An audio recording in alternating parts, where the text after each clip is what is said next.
าวเอ้ยน้องนอนหลับแล้วบ่นาได้ยินอยู่บ่การได้อายเป่าแค้นมาเล่นตะระ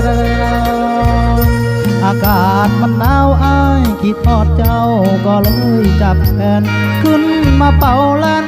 ตะระก้มเนื้อแน่นเมื่อเจ้านอนสายลมผ่านและเสียงใบไผ่สีกันแนมเบิ่งเดือนดาวพระจันทร์สาดส่องหลังเขื่อนงามงอนเดือนเจียงเดือนนี้สายลมพัดวีวิวอนอายมาเป่าแขนอ่อนก้มบังอ่อนอยู่ไปสานเพื่อนอายเพื่อนน้องห่างกันบอกไกลบอกไกลว่าจะไปแอวซ้ำไว้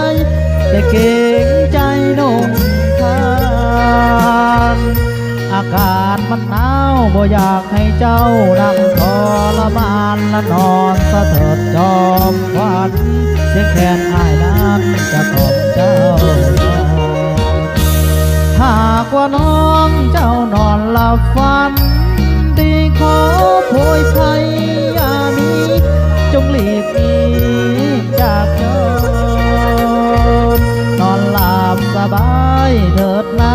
แม่สายสมอนฟันเห็นอายแน่นาบังอ่อนผู้เป่าแคนอ่อนอยู่ภายสักเอาจากทีมงานกลนซาวเนาะเป็นผู้คำควรเผื่อกุดคนในนามเป็นผู้คอเวอร์เนาะของอาสาชิจันบ้านสนามไซไปเลยแล้วก็ไก่ซอยบนงานแคนโซนนั่นเองผิดพลาดประการใดขออภัยเด้อปืนพบกันอยู่ YouTube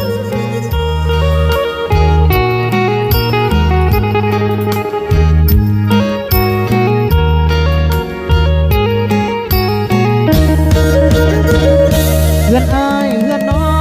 งห่างกันบอกไกลบอกไกลว่าจะไปแอวซ้ำไว้แต่เก่งใจนงกลา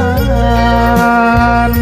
อากาศมันหนาวบ่อยากให้เจ้านั่งทรมานและนอนสะเถิดจอมว่าอันเสียงแคนอายนั้นจะกล่อมเจ้านอนหากว่าน้องเจ้านอนหลับฝันดีขอโพยภัยอย่ามีจงหลีกหนีจากเจ้านอนหลับสบายเถิดนะแม่สายสมอนฟันเห็นอายแน่นาบังอ่อนผู้เป่าแคนอ่อนอยู่ปลายสันฟันเห็นอายแน่นาบังอ่อนผู้เป่าแคนอ่อน